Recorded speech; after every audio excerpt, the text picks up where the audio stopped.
Ei, gente, estamos de novo aqui no segundo episódio da segunda temporada do nosso Papocast. Um episódio especialíssimo, duplo. O primeiro com o Ricardo Trajano, o segundo de novo com o Ricardo Trajano. E eu já vou assim, sem mais delongas, vou passar agradecendo sempre a Balas Lauca pelo apoio, a Smart Consultores pelo apoio. E já passo a peteca aqui pro Luiz já levantar a primeira bola pro Ricardo cortar. E aí, vamos lá, porque é tanta coisa pra gente conversar que passa rápido. O primeiro foi espetacular, pessoal. Confere lá direitinho que vocês vão ficar apaixonados. Aparecendo aqui. Então, como eu tive o prazer de fazer a primeira pergunta do primeiro, eu vou fazer a primeira pergunta do segundo. O que é o sentido da vida? E como que você pode mudar a vida das pessoas com a sua história? Pois é, eu queria em primeiro lugar falar o seguinte: nossas vidas podem mudar a qualquer momento. De uma hora para outra, quando a gente menos espera. Só que a gente nunca acredita que essas coisas possam acontecer com a gente, não é verdade? Ah, não, aquele vizinho ali, o fulano ali tá mal de saúde, comigo não. Violão. Sartre, né? O inferno são os outros. Os outros. A minha vida mudou em 2 minutos dentro de um avião. Então... E é isso mesmo, entre o período do pânico e são 2 minutos que passam? Então são 2 minutos que o piloto tem para tomar decisão, para ver o que vai fazer? Depende, né? A gente pode conversar isso mais pra frente.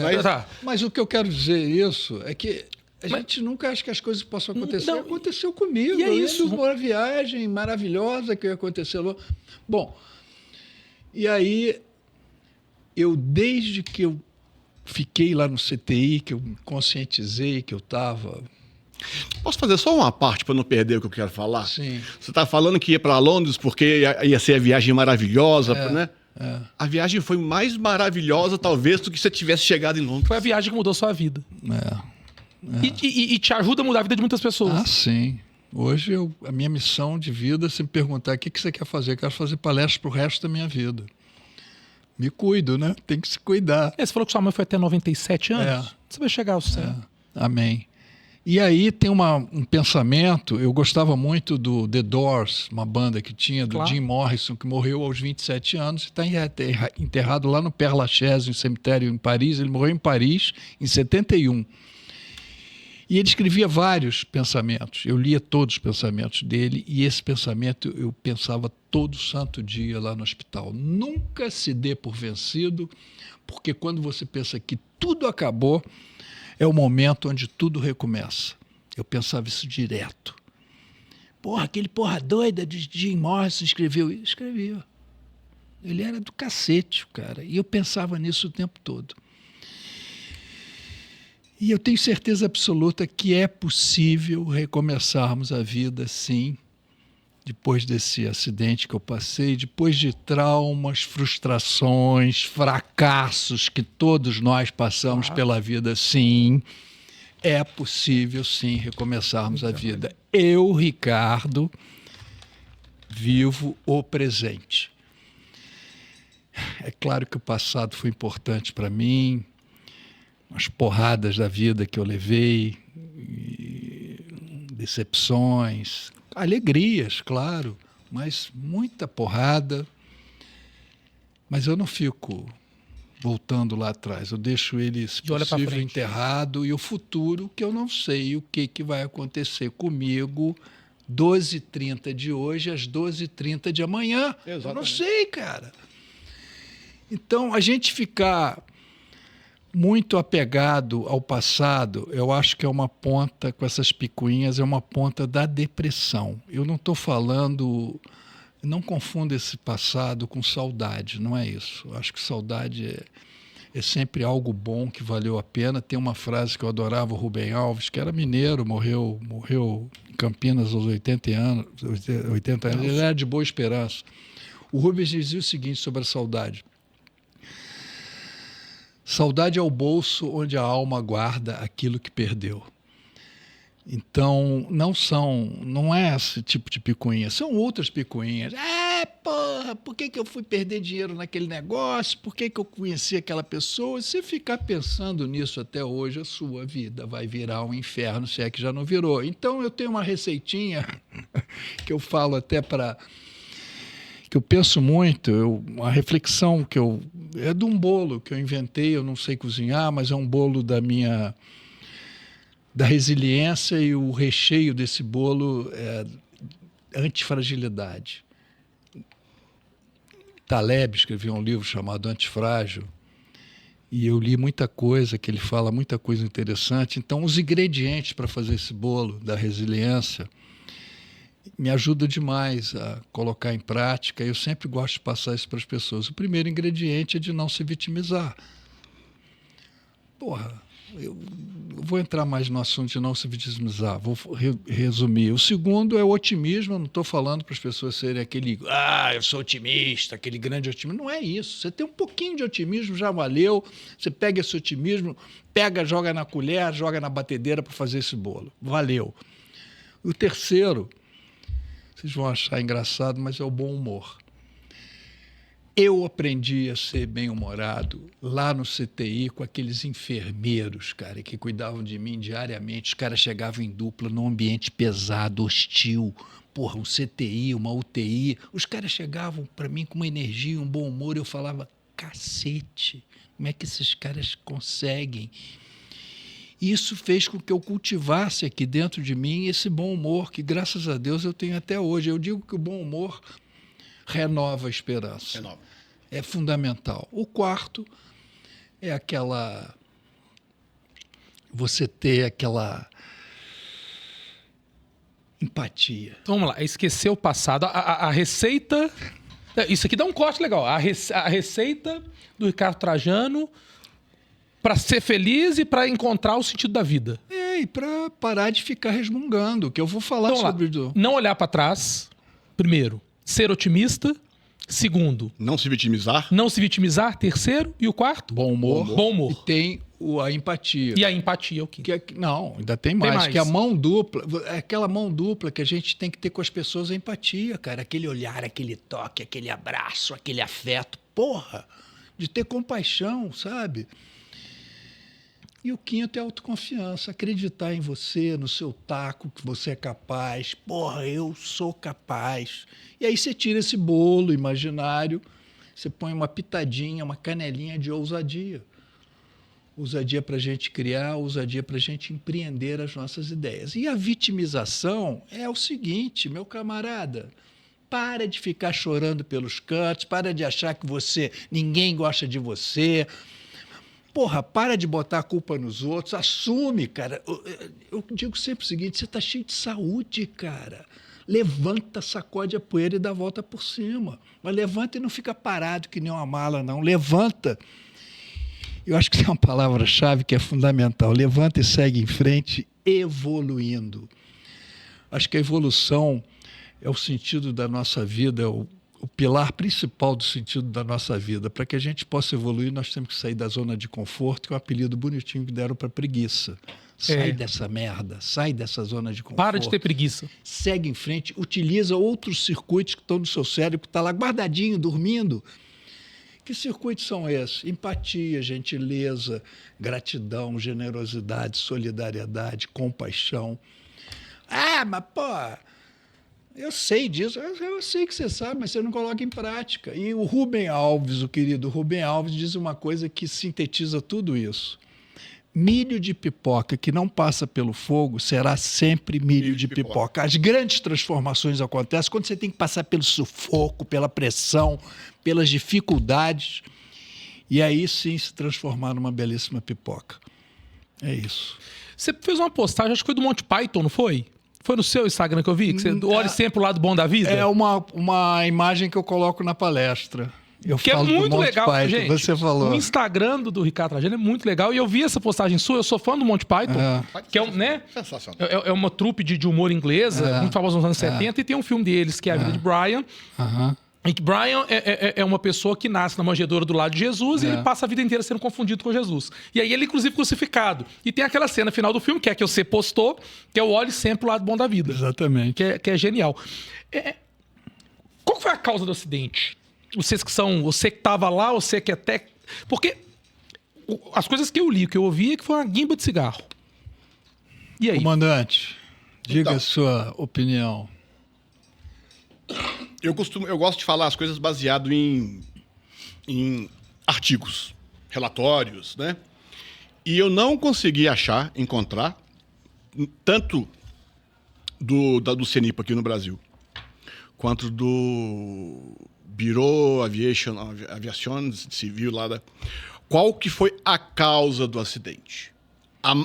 Aquilo que, se eu tivesse que perguntar para você e afirmar, eu falaria da guimba do cigarro. Inclusive, né, escutei coisas que os comissários começaram a combater o incêndio num banheiro errado e tal. Mas não tem, oficialmente falando, pelo menos eu não sei, qual foi o motivo do incêndio. Eu estou pegando o livro aqui, eu estava folheando, olha que interessante, isso aqui está entre aspas, um dos itens do laudo final lá da agência francesa. Que é inconclusivo. Que é inconclusivo. Como ele fala. É totalmente inconclusivo, mas olha que interessante. Existe uma desconfiança com relação à conformidade das especificações do Boeing com a norma tal. Por um lado, certas amostras retiradas da cabine se relevam facilmente inflamáveis. Por outro, as cestas de lixo destinadas a receber os papéis usados não se enquadravam nas exigências do parágrafo tal lá. Elas não estavam aptas a impedir o desenvolvimento de um eventual incêndio. Então, quer dizer, parece que o avião não estava preparado, ou pelo menos lá o saco plástico e tal, para receber fogo, guimba de cigarro, etc. Pode ter sido guimba de cigarro. Você que estava lá, qual que é o seu sentimento? Porque realmente é inconclusivo. Um lado por outro lado e não fala nada. Eu comento, inclusive, isso no meu livro, que vai ser lançado até o final do ano, sobre esse assunto.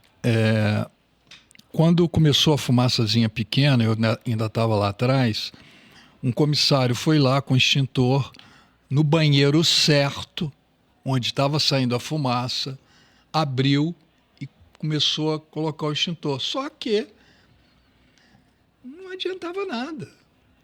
Não apagava. Não apagava não. Ele não via onde era a origem do negócio. O foco do incêndio. Não aparecia nada, o foco do incêndio. Porque podia ter um foguinho lá aparecendo. Não. Onde a fumaça, fogo. Tudo bem. Só que você não via o fogo. E aí eu fui para frente. E isso ficou...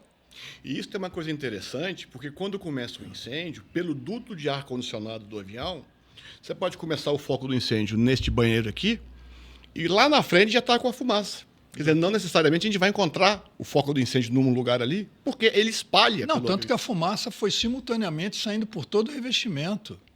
Igual aquele condensação do ar-condicionado. Foi saindo. Só que não foi branquinha, né? Não foi branquinha. Olha o que é a cabeça desse cara e como que a gente precisa ouvir mais ele, o mundo precisa de mais Ricardo Trajanos. Eu tô folheando seu livro aqui, isso que é uma delícia, eu vou comprar esse livro. Isso é sensacional. Olha só. Você só encontra no sebo agora. Me devolve o meu, hein? Não, o seu tá aí, ó. Não, esse é perda total. Esse é caixa preta. Não, esse eu acho que não tá comigo então, não. Tá não? Esse que tá comigo. Mas olha isso aqui. E aí eu vou falar um pouquinho da sua vida, eu quero que você... Um ano após o acidente... Ricardo dirigiu-se calmamente à mesma loja da Varig, no Hotel Copacabana Palace, onde comprara a passagem do voo tal, e disse a uma atendente perplexa: no ano passado, eu comprei uma passagem para Londres, mas o avião caiu e eu não cheguei lá. Eu acho que eu tenho direito a outra. E assim, voltou à Europa pela mesma companhia e na mesma rota. Durante o voo, visitou a cabine de comando, tal como fizera com Gilberto e Fusimoto, que acho que eram os... Desta vez, pousou em Orly. Você voltou e fez a mesma rota. Foi. O Ricardo, que foi engenheiro civil, foi para as telecomunicações, empreendeu. Entrei com comércio, de engenheiro civil, virei civira, fui trabalhar com comércio. Foi trabalhar com comércio, hoje é palestrante. Você foi se reinventando. Cara, você foi na mesma loja. Eu não queria querer passar na porta da loja. E aí os caras, os comandantes, que eu não me recordo o nome, me chamaram para assistir o voo quando eu voltei, dentro da cabine, o pouso em Paris.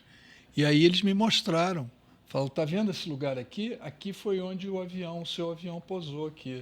Era o mesmo equipamento, Ricardo? Era o 707? 707. E lá no horizonte você viu ali. E pousou aqui. Eu fiquei impressionado. Porque 5 quilômetros a 2 milhas. 2 milhas é onde a Chapecoense bateu no morro. E a cabeceira... você vê ali, ó. Pelo livro, assim, folheando, há uma discussão sobre a decisão tomada pelo piloto. Se ele poderia ter tentado chegar ou se ele foi afoito ou tentar O problema é o seguinte, onde a fumaça, fogo, o avião poderia explodir no ar. E podia estar despedaçando, devia estar despedaçando lá atrás. Assim que ele pousou, o teto dele todo foi caindo em chamas. E aí, assim que eu escapei, meus pais queriam me Te colocar na redoma de vidro, você vai ficar aqui em casa. Tinha preço. Não foi isso, mas eu estou falando com relação à causa. Me lembro que, na época, o Alain Tercis, que eu tenho contato com ele até hoje, é o único francês comissário que escapou, que o resto a tripulação era brasileira, o Alain Tercis, que fala muito bem português. Ele hoje deve estar quase 80 anos. E eu tenho muito contato assim com ele. E eu me lembro que quando ele foi me visitar lá, assim que eu cheguei, ele falou para os meus pais: processa esses caras aí. Uma coisa assim meio... E nós, na época, não queríamos... Naquele tempo não tinha muito essa coisa também de processo, de indenização. E outra coisa também, você renasceu, né? Quer dizer... Então, o maior prêmio foi estar vivo. E aí me lembro, isso eu falo no livro, que eu vou lançar, me lembro de um telefonema que eu recebi. Se eu só abrir um parênteses, nós estávamos em 73, era o Garrastazu Médici, regime militar, o presidente do Brasil. Recebi um telefonema, não sei te falar detalhes, eu só sei o seguinte: Ricardo, nós vamos ter uma reunião no Hotel Nacional sobre o acidente, sobre essas coisas da Varig. Se você for convidado, nós gostaríamos que você não fosse. Curto e grosso. E o babaca... O próprio presidente? Não, querido. Alguém do telefone, não sei staff dele. Não sei quem que era, se era staff da Te deram a dica não para não ir. Quem? Não sei se era polícia, não sei de onde era, não sei. Só sei, me lembro desse telefonema. E aí eu desliguei, 21 anos, tá bom, não sei o quê. Aí saiu um laudo ridículo, um ano e pouco depois, dizendo que cigarro, eu nunca tinha engolido isso, eu imaginava que tinha sido curto-circuito, alguma coisa. Bom, quando eu comecei a fazer palestras, de 10 anos para cá, 8, 10 anos, começaram a chegar várias informações. E 2 pessoas que eu respeito demais, um é o Lito, do Aviões e Músicas, e o outro é o Panda Betting, que foi um dos fundadores da Azul. Ele trabalhava no marketing. Conheço os dois. Conhece, né? Pessoalmente. Conheço pessoalmente. O Panda trabalhou no marketing lá na Azul. Pois é. Lá e tal. Na época, o Pedro Janot foi o primeiro presidente, e o Panda tem mais de 40 livros, ele é um aficionado por aviação, tem mais de 40 livros, 4 deles da Varig.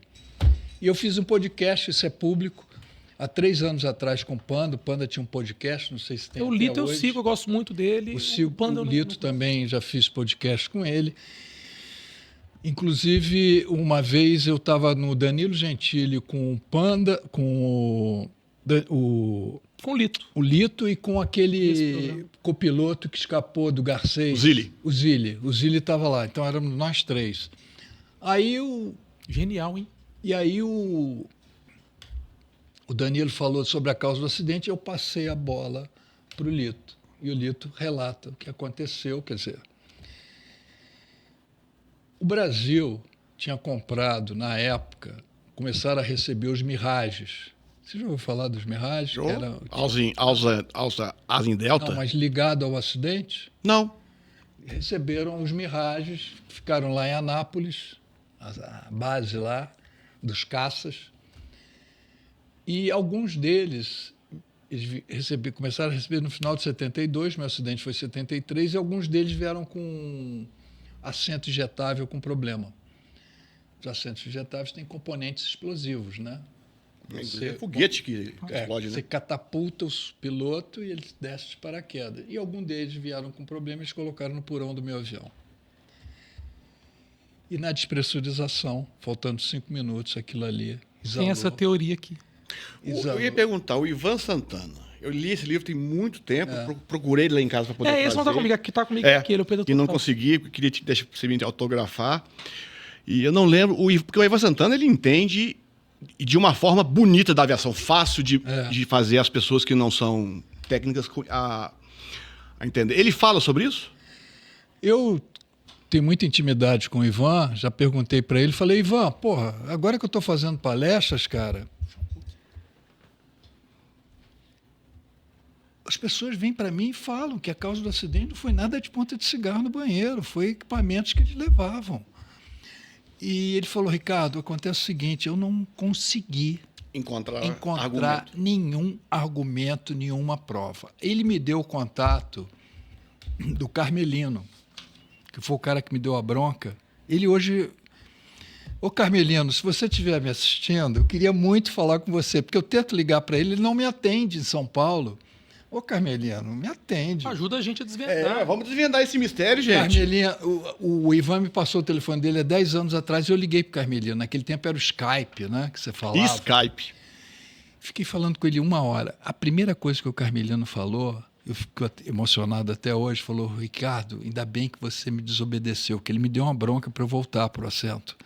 Ainda bem que você me desobedeceu. E aí, papo vai, papo vem. Ele falando que uma certa vez foi visitar lá o Gilberto Araújo, que o Gilberto Araújo, 4, 5 anos depois, sumiu num cargueiro 707 da Varig, não sei se você lembra, em Tóquio. Nossa. Saiu de Tóquio, o cargueiro era o meu comandante, sumiu no Pacífico 1 hora depois, carregando um monte de... E nunca mais acharam nada? Não, ele mais 4 tripulantes. Era o meu comandante. E ele falou, pô, eu tive com o Gilberto e engraçado que eu fui visitar o Gilberto e tinha umas pessoas da FAB acabando de sair lá, conversando com ele. E aí eu insisti, falei com ele sobre a causa, ele falou, eram componentes, ele não falou do Mirage, eram componentes químicos que estavam sendo transportados e aquilo ali exalou. Ele também fala que pode não foi nada de Pode ser por isso que não acharam o foco. Ele podia estar lá embaixo. Claro que dava para achar, porque é o seguinte, o Panda, que escreveu 4 livros da Varig, ele fala várias coisas comigo. Ele falou, Ricardo, num dos livros que eu estava escrevendo sobre a Varig, eu fui numa sala que a Varig tinha lá no Rio de Janeiro, com as pastas dos acidentes mais importantes que eles tinham. E o seu era o acidente mais importante que eu queria saber. E aí fui direto atrás da sua pasta e não achava. E perguntei para o cara da Varig que estava me acompanhando, falei, mas o acidente aqui do voo 820 aí? O cara ficou todo sem graça e falou, não, esse é o único que está na sala do presidente. E aí você começa a montar várias coisas e o Panda, nesse podcast dele, falou, Ricardo, a carcaça do avião, o avião estava inteiro naquela plantação de cebola. Como que a perícia francesa é inconclusiva? Dava para você ir lá no foco e achar. Governo francês, governo brasileiro, comprando Mirage, governo militar, enfim, foi tudo encoberto. Foi tudo encoberto. Eu recebi um telefonema de um sujeito, não vou falar o nome dele, lá do Rio de Janeiro, um senhor de 80 e tantos anos. Foi no ano retrasado, se não me engano. Ô, Ricardo, eu sou era muito amigo do Fujimoto. O Fujimoto já morreu tem mais de 10 anos. E eu era vizinho dele em Botafogo e tal, e numa das vezes que nós estávamos jogando poker, foi comentado esse negócio do acidente e o Fujimoto até falou que isso não veio à tona porque ia falir a Varig e ia desmoralizar o governo brasileiro, em resumo. Então, eu tenho esse nó aqui dentro de mim, está engasgado isso. Não em relação aos 123 mortos, aos familiares, que isso foi um absurdo que fizeram. Porque a aviação, esses acidentes, eles servem para você melhorar. Exatamente. Não, e aí eles melhoraram o revestimento, essas coisas todas. Se esconde, se maqueia, porque... O Ivan aqui, a conclusão dele. Apesar das versões sobre foguetes escondidos e cargas letais... Isso. Tudo leva a crer que o que aconteceu foi apenas a imprudência de um fumante, somada à combustão tóxica de um material de decoração que não podia estar ali. Foram estes 2 fatores combinados que transformaram o Varig 820 numa câmara de gás alguns minutos depois. Aí sabe o que o Panda fala? O Panda fala o seguinte, o Panda é um puta entendido de aviação, fala o seguinte, Ricardo, me diz um acidente de aviação no mundo inteiro que foi uma ponta de cigarro no banheiro. E naquela época se fumava em todo voo. Ricardo, o pessoal fumava, mas no avião tinha aquelas caixinhas de alumínio com lenços umedecidos, às vezes lá, o cara botava uma guimba que ele jogasse no chão, num cesto de lixo ali com lenços umedecidos. Aquilo não ia causar o que causou. É um absurdo o pessoal ficar falando que foi uma ponta de cigarro no banheiro. Isso é um podcast que eu participei, isso é público, com o Panda Betting. E eu também concordo com ele. Sabe? Eu acho que sei lá, espero que um dia venha à tona essa história toda para boi dormir, né? Quer dizer, falando que foi uma ponta de cigarro no banheiro. Eu acho que a obrigação é Senibra, né, dela trazer esse laudo. Porque com quem que está o passivo da Varig? Isso tem 50 anos, né? Isso tem mais de 50 anos. Mas se tem todos os acidentes lá, teve um acidente, acho que até então esse foi o maior número de mortos, acho que 9 anos depois teve um vulcão em Fortaleza. Que caiu numa montanha. O Fortaleza foi um VASP. VASP. Foi VASP. VASP. Exatamente. E deve ter todo esse histórico, deve ter lá, passa tem que estar lá, desse Varig, VASP. O CENIPA, ele tem CENIPA. CENIPA. Centro de Investigação e Prevenção de Incidentes Aeronáuticos. Ele tem no site deles todos os relatórios finais de todos os acidentes que aconteceram. Agora, eu não sei de qual época a qual época que está lá. E se tem desconfiança de que carregava alguma coisa, pera lá, cadê a relação do que estava sótão, fala, baú? Porão. Porão. Qual que é a relação do que estava no porão? Existe essa relação? Tem. Chama, inclusive, NOTOC. Notification to Command. Tudo que você vai levar... Porque foguete é carga perigosa. Tudo que você vai levar de carga perigosa, você tem que ter essa documentação em mãos para saber, caso isso entre ou em combustão, ou derrame, ou vazando, as providências que você vai ter que tomar para evitar que algum tipo de acidente aconteça. Será que nessa época já existia esse NOTOC? Posso pesquisar? Será que se existia, foi declarado? Porque vindo para... Será que foi colocado em porão pressurizado? E vindo para o direito, cabe o habeas data, para ter acesso a essa informação. E 50 anos depois, o que era para ter de indenização já está prescrito, a Varig já não existe mais, o governo já é outro, então... É mais para uso científico. É mais para uso científico e para esclarecer, até para o Ricardo, que estava lá, e para os parentes dos 123 passageiros, o que de fato aconteceu. E quer ver uma coisa interessante, Ricardo? Eu ainda sou o adepto do cigarro porque está na minha cabeça aqui. Mas pelo que você falou, foi muito rápido. Foi muito rápido. O alastramento do fogo. Exatamente. Né? Muito rápido. Então eu consigo colocar um pouco de dúvida na minha burra cabecinha de que, de fato, pode ter sido outra coisa. Exato. Eu espero que... Eu tenho contato do brigadeiro Carlos Alberto Conceição, que ele faz parte do CENIPA. Eu não sei o cargo ali dele, mas é um alto cargo. E ele falou que vinha por esses meses aqui em Belo Horizonte. Eu falei, brigadeiro, que eu não comentei com ele por fone sobre isso, que eu queria pessoalmente conversar com ele sobre isso. Espero que eu encontre com ele. Ter essa oportunidade de fazer um bate-papo. Podia vir Exatamente. cá, nosso papo, bater um papo com ele. Mas eu não conheço ele pessoalmente, não sei como é que... Vai, Gustavo, cara de pau, Gustavo. Eu vou procurar. Me dá o contato dele que eu procuro ele, convido ele. É um papo legal. Cara... Se ele vier aqui, eu te falo. A aviação, ela trabalha a questão da segurança de uma maneira tão bonita no sentido de... Sempre que acontece um acidente, ele vai ali com claras rosa, né, no rabo da palavra, para poder descobrir o que aconteceu e melhorar para o futuro, que a gente precisa saber o que aconteceu. O Gustavo e comandante, eu acho a aviação fascinante, cara. Sempre me fascinou a aviação. E você vê um bichão daqueles. O avião moderno hoje é um Boeing 777.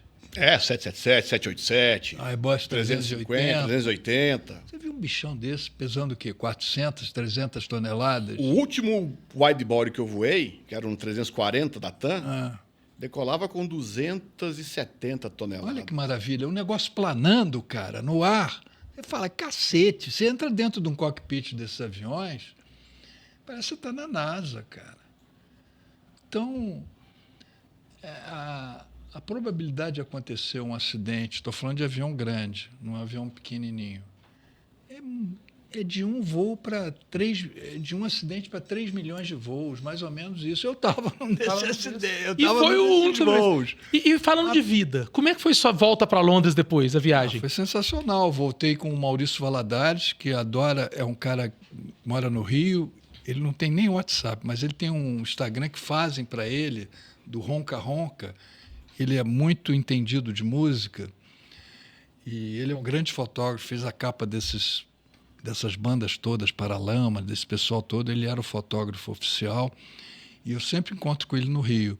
E o Maurício foi que voltou comigo, foi nessa viagem, que eu voltei 1 ano e pouco depois, ele estava comigo. E nós íamos embarcar. A Varig soube que nós íamos embarcar, depois de ele ter dado essa... Paguei essa passagem de volta. Eu quero terminar o meu voo, né? E aí, quero chegar lá. E aí, a Varig soube que nós estávamos lá no aeroporto, íamos embarcar, e nos concedeu o chamado upgrade, né? Nos deram uma primeira classe, que naquele tempo, a primeira classe da Varig era top. E aí os caras serviam lá pra gente, antes do avião decolar, uísque, vinho, e a gente mamando tudo. E já no ar, eu vi que o Maurício estava nervoso. Falei, Maurício... Você em nenhum momento te veio na cabeça. Não, o Maurício falando, porra, Ricardo, como é que pode, cara? Você está tranquilo, eu estou muito nervoso. Eu falei, mas o que é, Maurício? Desembuche. Não, eu ia falar o seguinte, se você levantar dessa poltrona, mesmo que você for no banheiro, eu vou atrás de você. Eu vou... Ele estava amarelo. Eu também ri, viu? Hoje ele morre de rir, mas ele estava muito nervoso. Eu brinco com ele até hoje isso. Então... Cara, enfim. passou rápido, fica pro final. Mas aí, eu não vou encerrar, não. O que eu vou fazer? Você vai contar comigo. Eu queria que você encerrasse, olhando para aquela câmera ali, e dar um recado para quem está assistindo a gente, e que às vezes está ali desanimado, preocupado com o que passou, ou preocupado com o que vem pela frente, com a sua experiência, com o seu bolo, lá com os 5 ingredientes. Qual que é o recado que você tem para essa pessoa? E daí a gente já fecha. Fechou, Gabriel? E dali a gente já fecha. O que é? Na sua palestra, qual que é a fórmula para a gente não olhar para trás, olhar para frente? Não tem É fórmula. o fogo na pipoca? Eu acho que as pessoas têm que se conscientizarem. Tudo nessa vida passa. Os momentos bons, os momentos ruins, acho que a nossa única constante é a mudança. Tudo é muito breve, tudo é muito efêmero, cara. Portanto, vamos tentar ressignificar nossas vidas, não importa a idade que vocês têm. Eu, um velho roqueiro aqui, vira e mexe, ressignifico, lubrifico um pouco a minha mente, mudo alguns valores aqui dentro de mim, de vida. Tira um pouquinho, sabe o que eu digo? Tira essa mesmice que está dentro da gente, joga ela para fora. E não precisa passar por uma tragédia como eu passei, claro que não. Eu acho que escreva... Eu lembro muito dos bilhetes que meus pais escreviam para mim. Eu estava no CTI e eu li aqueles bilhetes, frases tipo, vamos lá, Ricardo, força, Ricardo. Que legal. Isso para mim era meu alimento de vida lá. Eu ficava esperando todo santo dia um cartazinho deles, que a enfermeira chegava para mim, 4 horas da tarde eu olhava no relógio, quando ela atrasava eu ficava louco, eu falava, eu quero ler, ela chegava atrasadinha com a frase, eu lia, aquilo era meu alimento de vida. Escreva um bilhete para sua família, para o seu camarada, para o seu colega de trabalho, escreva, cara, não custa nada. Eu acho que a vida é isso,